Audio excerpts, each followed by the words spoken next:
प्राणाराम प्राणाराम प्राणाराम प्राणाराम प्राणाराम प्राणाराम। নমস্কার, সৎকথায় প্রতিদিনের প্রার্থনার ধারাবাহিক অনুধ্যানের 292তম দিনের পর্বে আপনাদের সকলকে স্বাগত জানাই। প্রাণারাম ইউটিউব চ্যানেলের মাধ্যমে সম্প্রচারিত হচ্ছে এই অনুষ্ঠান এবং বিগত দিনগুলির ন্যায় আজও 292তম দিনের অনুধ্যানে প্রথমেই আধ্যাত্মিক ত্রয়ী ভগবান শ্রীরামকৃষ্ণ পরমহংসদেব, সকলের মা শ্রীসীমা সারদা দেবী এবং যুগাচার্য স্বামী বিবেকানন্দের শ্রীচরণে ভুলুণ্ঠিত প্রণতি জানিয়ে শ্রীরামকৃষ্ণ জীবনে শ্রীরামচন্দ্র এই অনুধ্যান আজকের সৎকথায় প্রতিদিনের প্রার্থনার অনুধ্যানের বিষয়। আমরা গত সপ্তাহে রামচরিত মানসে রামরাজ্য কিরাম, অর্থাৎ রাম রাজ্যটি কিরাম হবে, ভগবান রামের সম্পর্কে, যেহেতু সেটি ছিল রামনবমী তাই তার পুণ্য দিনে আমরা রাম রাজ্য সম্পর্কে অনুধ্যান করেছিলাম। কিন্তু আজকের আলোচনা একেবারে অন্য ধরনের একটু বিষয় ভিত্তিক। শ্রীরামকৃষ্ণ জীবনে শ্রীরামচন্দ্র। মহারাজ পরীক্ষিতকে মহর্ষি সুখদেব একটি কথা বলেছিলেন, অনুগ্রহায় ভূতানাং মানুষং দেহমাস্থিত ভজতে তাদৃশী ক্রীড়া যূত্রা তৎপরো ভবেত। ভাগবতে এটি রয়েছে। সেটি কি না, জীবের প্রতি করুণা পরবশ হয়ে শ্রী ভগবান মনুষ্য দেহ ধারণ করেন এবং মানুষের মতনই আচরণ করেন। যে সকল আচরণের কথা শুনে বা আচরণ দেখে সাধারণ মানুষ অনুসরণ করতে তৎপর হয়। যুগে যুগে শ্রীরামচন্দ্র, শ্রীকৃষ্ণ, বুদ্ধ, চৈতন্য ভগবানেরা এই ঐশী শক্তির লীলা বিগ্রহ। বর্তমান যুগে আমরা শ্রীরামকৃষ্ণদেবের মধ্যে ওই লীলার পুনরাবৃত্তি দেখতে পাই। বস্তুত যিনি ত্রেতা যুগে শ্রীরামচন্দ্র রূপে এবং দাপর যুগে শ্রীকৃষ্ণ রূপে অবতীর্ণ হয়েছিলেন, তিনিই এখন কলিযুগে শ্রীরামকৃষ্ণ রূপে অবতীর্ণ হয়েছেন ধর্ম সংস্থাপনের জন্য। বিশেষত্ব হলো দুর্জনকে বধ না করে তাদের দোষ নাশ করে সুজনে পরিণত করা এবং সুজনকে তত্ত্বজ্ঞান দান করে তাদের মুক্তিদ্বার অর্গলমুক্ত করার জন্যেই এই লীলা। শ্রীরামকৃষ্ণ লীলায় বৈষ্ণবচরণ, পদ্মলোচন, ভৈরবী ব্রাহ্মণী প্রমুখ সাধক সাধিকাগণ তাকে ঈশ্বরাবতার বা ঈশ্বর অবতারের উৎসরূপে চিহ্নিত করলেও শ্রীরামকৃষ্ণ নিজেকে শ্রী ভগবানের দাস হিসাবেই পরিচয় প্রদান করতেন। তিনি নিজেকে ভগবানের ভক্ত বই অন্য কিছু ভাবতে পারতেন না এবং শুধু তাই নয়, আজীবন সদা সর্বদা ওই ভাবেরই তিনি আচরণ করতেন। এ কথা আমরা বহুবার জানি। পারিবারিক সম্পর্কে শ্রীরামকৃষ্ণ বংশের কুলদেবতা বা ইষ্টদেব হলেন রঘুবীর, অর্থাৎ শ্রীরামচন্দ্র। বংশ তালিকা অনুযায়ী শ্রীরামকৃষ্ণের পিতামহের নাম মানিকরাম চট্টোপাধ্যায়, পিতা ক্ষুদিরাম চট্টোপাধ্যায়, পিতৃস্বসা রামশিলা, তৎপুত্র রামচাঁদ, খুল্ল তাতোদ্দয় যথাক্রমে নিধিরাম এবং কানাইরাম। কানাইরামের পুত্র রামতারক, যিনি হলধারী, জ্যেষ্ঠ ভ্রাতা রামকুমার এবং মধ্যম অগ্রজ রামেশ্বর। তার পিতৃদত্ত নাম গদাধর হলেও সর্বজনগ্রাহ্য নাম শ্রীরামকৃষ্ণ। ভ্রাতুষ্পুত্রদ্বয় হলেন রামলাল এবং শিবরাম, ব্যতিক্রম কেবল অক্ষয়, আর ভাগ্নের নাম হৃদয়রাম। হৃদয়রামের অপরাপর সহোদরগণ রাঘব, রামরতন এবং রাজারাম, অর্থাৎ নিজ কুল বা আত্মীয় স্বজনের সকলেরই নামের সাথে এই রাম শব্দটি যুক্ত ছিল। আর তার সঙ্গে বিবাহ সূত্রে যিনি আবদ্ধ হয়েছিলেন তার নিবাসস্থল জয়রামবাটি, তার পিতার নামও ছিল রামচন্দ্র মুখোপাধ্যায়। কৈশোর তথা যৌবনের প্রারম্ভেই এই বালক গদাধরের নেতৃত্বে অন্যান্য বয়স্কগণের সহিত যাত্রাভিনয়কালে তাকেই নায়কের ভূমিকায় অবতীর্ণ হতে হতো এবং অদ্ভুত স্মৃতিশক্তির প্রভাবে গ্রামে অনুষ্ঠিত শ্রী রামচন্দ্র বিষয়ক পালাগান একবার শুনলেই ঠাকুরের কণ্ঠস্থ হয়ে যেত। বৈষ্ণব কুলসম্ভূত হলেও ঘটনাচক্রে তাকে রাসমণি প্রতিষ্ঠিত দক্ষিণেশ্বরের কালীবাড়ির মা ভবতারিণীর পুজোভার গ্রহণ করতে হয়। কিন্তু শক্তিমন্ত্রে দীক্ষা না হলে দেবীর পূজক হওয়া প্রশস্ত নয়, এই কথা জানা মাত্রই তিনি শক্তিমন্ত্রে দীক্ষিত হওয়ার জন্য দৃঢ় সংকল্প করেন এবং অগ্রজ রামকুমারের পূর্ব পরিচিত এবং শক্তি সাধক কেনারাম ভট্টাচার্যের কাছে তিনি শক্তিমন্ত্রে দীক্ষিত হন। এক্ষেত্রেও লক্ষণীয়, যাকে তিনি প্রথম গুরুরূপে বরণ করলেন তার নামটির সঙ্গেও এই রামচন্দ্রের নামটি যুক্ত, ওই যে কেনারাম। এবং শ্রীরামকৃষ্ণের দ্বাদশ বৎসর সাধনাকাল কেবলমাত্র জগন্মাতার দর্শনের মধ্যেই সীমাবদ্ধ ছিল না। জগন্মাতার দর্শনের পরেই তিনি নিজ কুলদেবতা রঘুবীরের প্রতি তার মন তীব্রতর রূপে আকৃষ্ট হয়। তিনি অনন্য ভক্তিতেই শ্রীরামচন্দ্রের দর্শন লাভ সম্ভবপর নিশ্চিত জেনে মহাবীর হনুমানের দাস্যভাব আরোপ করে নিবিষ্ট সাধনায় প্রবৃত্ত হয়েছিলেন। নিরন্তর মহাবীরের চিন্তার রত থেকে তাহার আহার বিহার সবই হনুমানের ন্যায় সংগঠিত হতো। পরনের কাপড়কে তিনি লেজের মতন কোমরে জড়িয়ে লাফিয়ে লাফিয়ে চলাফেরা করতেন। খোসা সহ ফল মূলাদি খেয়ে উদরপূর্তি করতেন এবং বৃক্ষের ওপরই অধিক সময় যাপন করে সর্বদা রঘুবীর রঘুবীর এই বলে গম্ভীরভাবে চিৎকার করে তার স্বাভাবিক জীবনটিকে তিনি অনুশীলনের মধ্যে কাটাতেন। চোখ দুটিও তার হনুমানের মতন সদা চঞ্চল ভাব ধারণ করত। এমনকি তার শরীরের মেরুদণ্ডের শেষ ভাগটিও ওই সময় আশ্চর্যজনকভাবে 1 ইঞ্চির মতন বৃদ্ধি পায়, যদিও পরে সেটি আবার স্বাভাবিক অবস্থা লাভ করে। এই দাস্যভক্তি সাধনকালে শ্রীরামকৃষ্ণের এক অদ্ভুত দর্শন হয়েছিল। পরবর্তীকালে তিনি অন্তরঙ্গদের কাছে বলেছিলেন সেটি, যে এই কালে পঞ্চবটি তলে একদিন বসে আছি, ধ্যান চিন্তা কিছু যে করিতেছিলাম তাহা নয়, অমনি বসিয়াছিলাম। এমনি সময় নিরুপমা জ্যোতির্ময়ী স্ত্রীমূর্তি অদূরে আবির্ভূতা হইয়া স্থানটিকে আলোড়িত করিয়া তুলিল। দেখিলাম মূর্তিটি মানবীর, কারণ উহা দেবীদিগের ন্যায় ত্রিনয়ন সম্পন্না নহে, কিন্তু প্রেম দুঃখ করুণা সহিষ্ণুতাপূর্ণ সেই মুখের ন্যায় অপূর্ব ওজস্বী গম্ভীর ভাব দেবী মূর্তি সকলেও সচরাচর দেখা যায় না। প্রসন্ন দৃষ্টিপাতে মোহিত করিয়া ওই দেবী মানবী ধীর ও মন্থর পদে উত্তর দিক হইতে দক্ষিণে আমার দিকে অগ্রসর হইতেছেন। স্তম্ভিত হইয়া ভাবিতেছি কেই নি। এমন সময় হনুমান কোথা থেকে আসিয়া হুপ শব্দ করে তাহার পদপ্রান্তে লুটিয়া পড়িল এবং ভিতর হইতে মন বলিয়া উঠিল, সীতা, জনম দুঃখিনী সীতা, জনক রাজনন্দিনী সীতা, রামময় জীবিতা সীতা। তখন মা মা বলিয়া অধীর হইয়া পদে নিপতিত হইতে যাইতেছি, এমন সময় তিনি চকিতের ন্যায় আসিয়া ইহার ভিতর প্রবিষ্ট করলেন, অর্থাৎ নিজের দেহ দেখিয়ে বলছেন, ঠাকুর, আনন্দে বিস্ময়ে অভিভূত হইয়া বাহ্য জ্ঞান হারাইয়া পড়িয়া গেলাম। জনম দুঃখিনী সীতাকে সর্বাগ্রে দেখিয়াছিলাম বলিয়াই বোধ হয় তাহার ন্যায় আজন্ম দুঃখ ভোগ করিতেছি।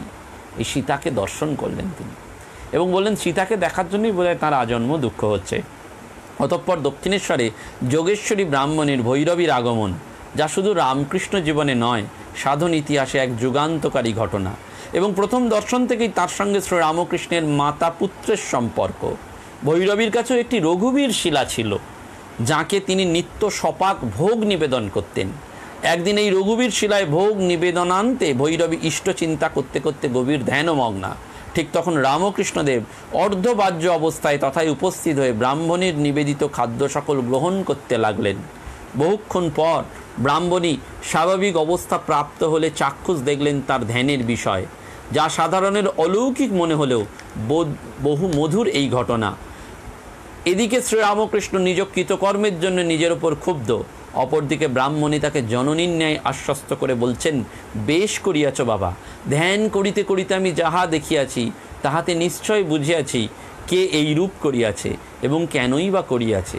বুঝিয়াছি আমার আর পূর্বের বাহ্য পূজার আবশ্যকতা নাই, আমার পূজা এতদিনে সার্থক হইয়াছে। ওই যে বাহ্য পূজা ক্রমে রাগানুকা ভক্তিতে পরিণত হয়, বৈদিক ভক্তিতে, তখন মা তুমি খাও আমি খাই, তুমি নাও আমি নিই, এই যে ভাবটি, এইটি ভাবের পুজো। এই ভাব থেকে ভালোবাসার জন্ম হয়, মহাভাব হয়, প্রেম হয়, সেইটি ভৈরবী ব্রাহ্মণী বুঝতে পেরেছেন।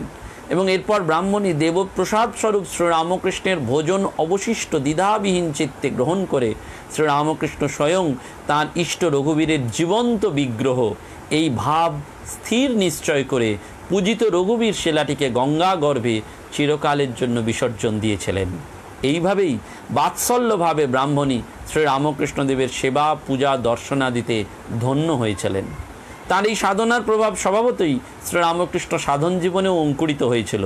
এর কিছুদিন পরেই দক্ষিণেশ্বরে জটাধারী নামে এক রামায়ণ সাধুর আগমন ঘটে এবং যার বালক শ্রীরামচন্দ্রের প্রতি অদ্ভুত অনুরাগ এবং ভালোবাসা দেখে শ্রীরামকৃষ্ণের মন তার প্রতি সমধিক আকৃষ্ট হয়। ফলস্বরূপ শ্রীরামকৃষ্ণ জটাধারীর নিকটেই রামমন্ত্রে দীক্ষা গ্রহণ করেন এবং রামচন্দ্রের বাল বিগ্রহ শ্রী রামলালাকে প্রাপ্ত হন। শ্রীরামকৃষ্ণ জেনেছিলেন মাতা শিশুপুত্রের প্রতি যেমন প্রেম এবং প্রীতিপূর্ণ আকর্ষণ অনুভব করেন, জটাধারীও শিশু রামলালা মূর্তিকে ঠিক তেমনভাবেই আকর্ষণ অনুভব করেন। শুধু তাই নয়, তিনি সর্বদা নিজ স্নেহ অঞ্চলে এগিয়ে আড়াল করে রাখতেন, আগলে রাখতেন। জটাধারীর এহেন আচরণ এবং ভাব শিষ্য রামকৃষ্ণের জীবনে আরও তীব্রভাবে প্রকটিত হয়েছিল। যদিও রামকৃষ্ণের কুলদেবতা রঘুবীর এবং তাঁর পূজা সেবাদি যাতে যথারীতি সুসম্পন্ন হয় তার জন্য শৈশবেই তিনি রামমন্ত্রে দীক্ষিত ছিলেন, কিন্তু তখন রঘুবীরের সঙ্গে তার প্রভু দাস সম্পর্কেরই প্রাধান্য ছিল। জটাধারীর সান্নিধ্যে এবং সাহচর্যে শ্রীরামকৃষ্ণ অল্প কয়েকদিনের মধ্যেই বাৎসল্যভাবে শ্রীরামচন্দ্রের মূর্তির দর্শনে কৃতকৃতার্থ হন এবং পরে নিজের ভাষায় সেটি বলেছিলেন। সে জটাধারী দেখতে পেত রামলালা সত্যি সত্যি খাচ্ছে বা কোনো একটা জিনিস খেতে চাচ্ছে, বেড়াতে যেতে চাচ্ছে, আবদার করছে ইত্যাদি, আর ওই ঠাকুরটি নিয়ে সে আনন্দে বিভোর মত্ত হয়ে থাকতো। আমিও দেখতে পেতাম রামলালা ওইসব করছে, আর রোজ সেই বাবাজির কাছে 24 ঘন্টা বসে থাকতুম আর রামলালাকে দেখতুম। এই ভাব এতই প্রবল হলো যে শেষে রামলালা জটাধারীকে ছেড়ে ঠাকুরের কাছেই সর্বক্ষণ থাকতে লাগলো। এমনকি সাধুর নিষেধ সত্ত্বেও রামলালার শ্রীরামকৃষ্ণের কাছেই খেলাধুলা, গঙ্গা স্নান, দুরন্তপনা, কোলে চড়া, রোদ্রের দৌড়াদৌড়ি। এই সময়ের কথা ঠাকুর বলছেন, একদিন নাইতে যাচ্ছি, বায়না ধরলে সেও যাবে, কি করি, নিয়ে গেলুম। তারপর জল থেকে আর কিছুতেই উঠবে না, যত বলি কিছুতেই শোনে না। শেষে রাগ করে জলে চুবিয়ে ধরে বললুম, তবে নে, কত জল ঘাঁটতে চাস, ঘাঁট। আর সত্য সত্য দেখলুম সে জলের ভিতর হাঁপিয়ে শিউরে উঠল। তখন আবার তার কষ্ট দেখে কি করলুম বলে কোলে করে জল থেকে উঠিয়ে নিয়ে আসি। এক অদ্ভুত ভালোবাসার কথা শ্রীরামকৃষ্ণ বলছেন। স্বয়ং একেবারে নিত্য বাৎসল্যভাবের, একেবারে দাস্যভাবের মতন, বাৎসল্যভাবের মতন রামলালাকে একেবারে জলে চুবিয়ে ধরছেন, যেন একেবারে বাচ্চাকে যেমন আমরা করি। আরেকদিন তার জন্য মনে কষ্ট হয়েছিল, কত যে কেঁদেছিলাম তা বলবার নয়। ঠাকুর বলছেন, সেদিন রামলালা বায়না করছে দেখে ভোলাবার জন্য 4টি ধান শুদ্ধ খই খেতে দিয়েছিলাম। তারপর দেখি ওই খই খেতে খেতে ধানের তুষ লেগে তার নরম জিভটা ছিঁড়ে গেছে।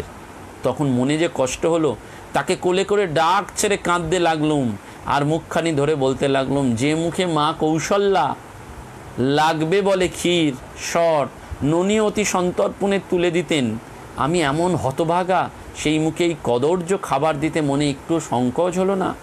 স্বামী শারদানন্দজি লিখছেন পরবর্তীকালে, কথাগুলি বলিতে বলিতেই ঠাকুরের আবার পূর্ব শোক উথলিয়া উঠিল এবং তিনি আমাদের সম্মুখে অধীর হইয়া এমন ব্যাকুল ক্রন্দন করিতে লাগলেন যে রামলালার সহিত তার যে প্রেম সম্বন্ধের কথা বিন্দু বিৎসর্গ আমরা বুঝিতে না পারলেও আমাদের চোখে জল এলো।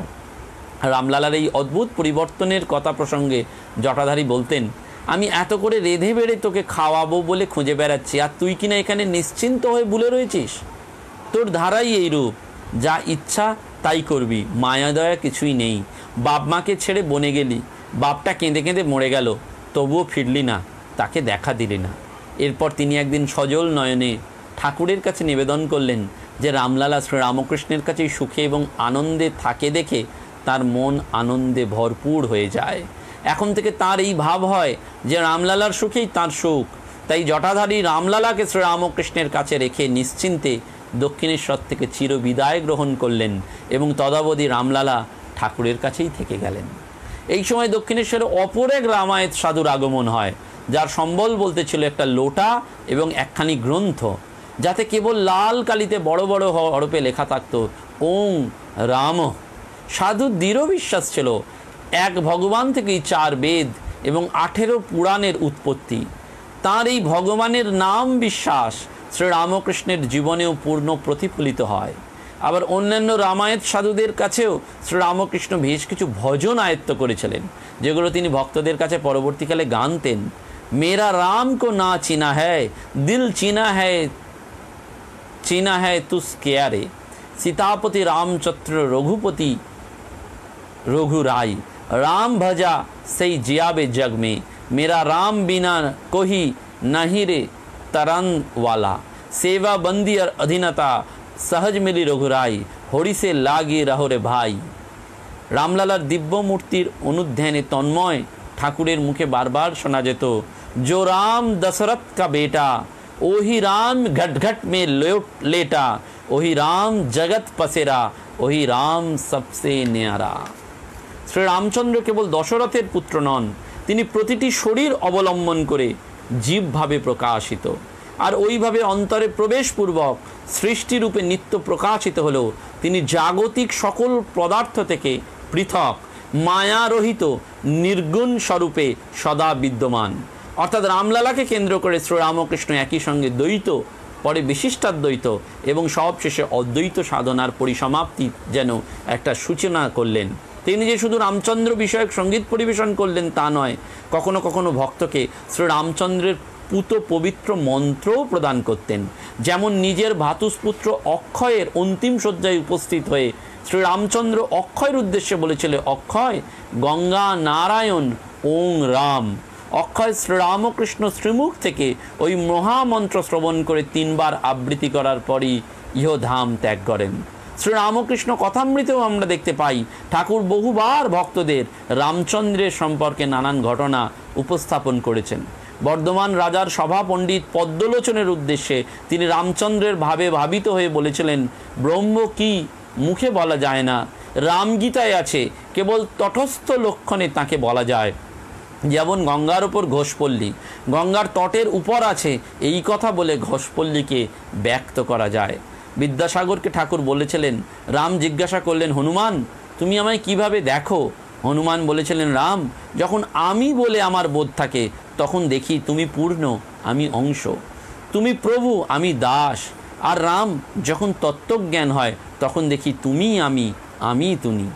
এবং বিশ্বাসের জোর বোঝাতে গিয়ে বলেছিলেন ঠাকুর যে বিশ্বাসের কত জোর শোনো, একজন লঙ্কা থেকে সমুদ্র পার হবে, বিভীষণ বললে এই জিনিসটি কাপড়ের খুঁটে বেঁধে নাও, তাহলে নির্বিঘ্নে চলে যাবে, কিন্তু খুলে দেখো না। সেই লোকটা সমুদ্রের ওপর দিয়ে বেশ চলে যাচ্ছিল, বিশ্বাসের এমন জোর।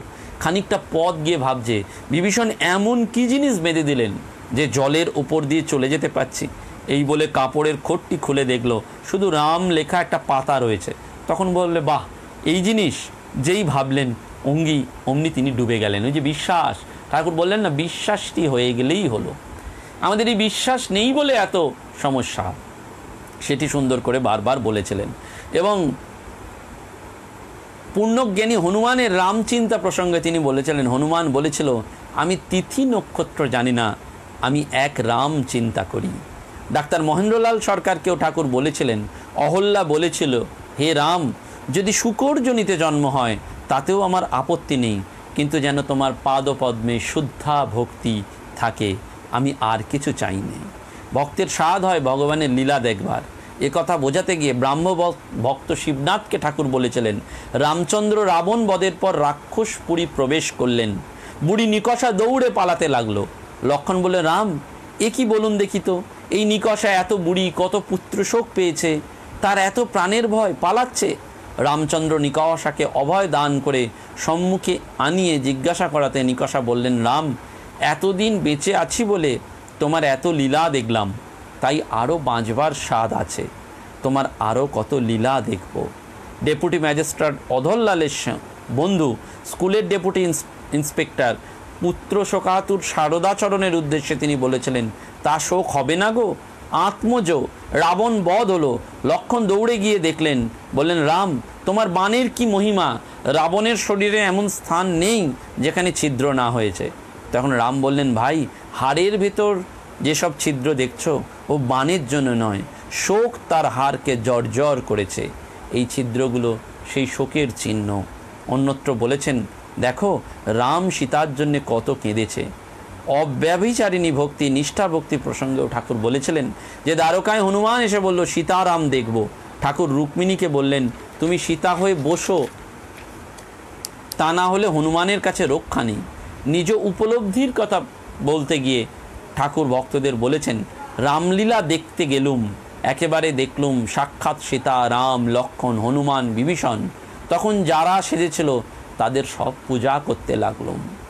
আবার মায়া দ্বার ছেড়ে না দিলে ঈশ্বর দর্শন হয় না, সেই কথা বোঝাতে গিয়েও বলেছেন, রাম, লক্ষণ, সীতা সব একসঙ্গে যাচ্ছেন, সকলের আগে রাম, মধ্যে সীতা, পশ্চাতে লক্ষণ, যেমন সীতা মাঝে থাকাতে লক্ষণ রামকে দেখতে পাচ্ছেন না, তেমনি মাঝে মায়া থাকাতে জীব ঈশ্বরকে দেখতে পায় না।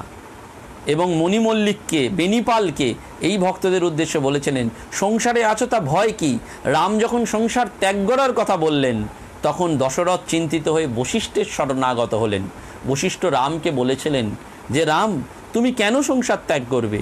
ঈশ্বর ছাড়া কি সংসার? তিনি ছাড়া কিছুই নেই। তিনি ঈশ্বর, মায়া, জীবজগৎ রূপে প্রতীয়মান হচ্ছেন। শশধর পণ্ডিতকে শ্রীরামচন্দ্রের সঙ্গে রাবণের তুলনা দেখিয়ে হাসতে হাসতে ঠাকুর বলেছিলেন, আজ আমার খুব দিন, আজ দ্বিতীয়ার চাঁদ দেখলাম।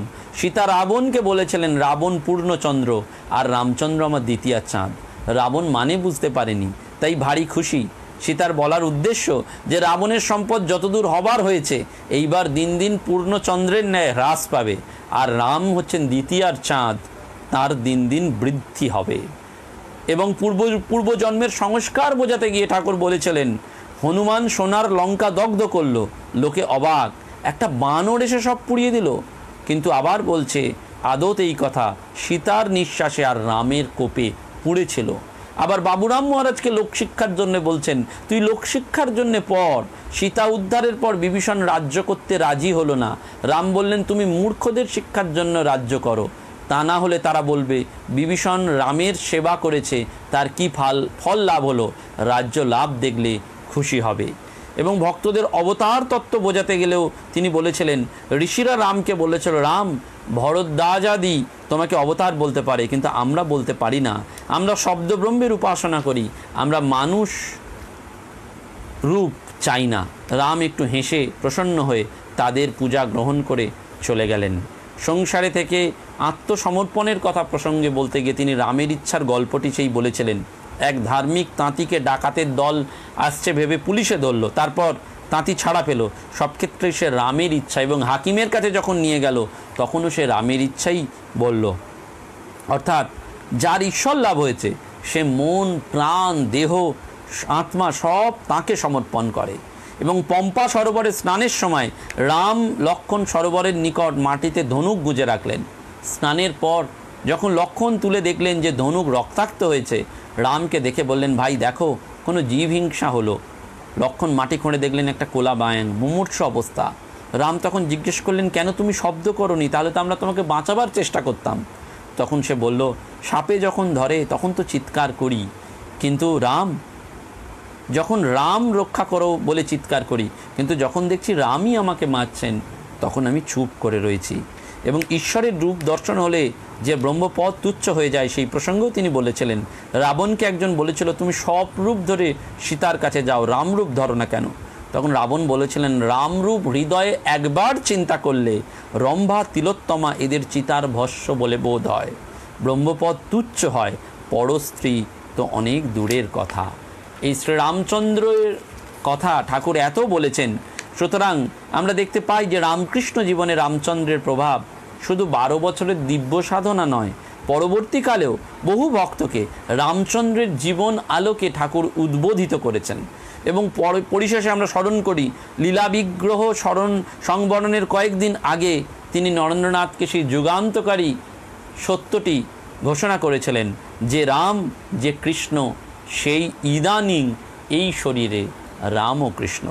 স্বামী বিবেকানন্দ একটি অসাধারণ স্তোত্রে শ্রীরামকৃষ্ণের বন্দনা করেছিলেন, সেইটি আমরা স্মরণ করে আজকে শেষ করি। আচণ্ডালা প্রতিহতৈ রয়োজস্ব প্রেম প্রবাহ লোকাতিতপ্যহ নজহ লোককল্যাণ মার্গং ত্রৈলোক্যে প্রতিমা মহিমা জানকী প্রাণবন্ধ বক্তা জ্ঞানং বৃতবর বপু সীতায়া জহি রাম। অর্থাৎ প্রেমের প্রবাহ যার আচণ্ডালে অবারিত, লোকহিতে রত সদা হয়ে যিনি লোকাতীত, জানকীর প্রাণবন্ধু উপমা নাহিক যার, ভক্তাবৃত জ্ঞানবপু যিনি রাম অবতার। শ্রীরামকৃষ্ণ জীবনে রামচন্দ্র এই অনুধ্যানের মাধ্যমে আজকের সারাটা দিন আমাদের মন রামময় হয়ে থাকুক। এই রাম রাম স্মরণ করতে করতে, যেমন বাল্মীকি মরা করতে করতে রাম রাম করে ঋষি হয়েছিলেন, আমরাও যেন আমাদের স্বরূপকে জানতে পারি। এইটুকু নিবেদন করে আজকের অনুধ্যানের এখানে পরিসমাপ্তি। নমস্কার, ধন্যবাদ।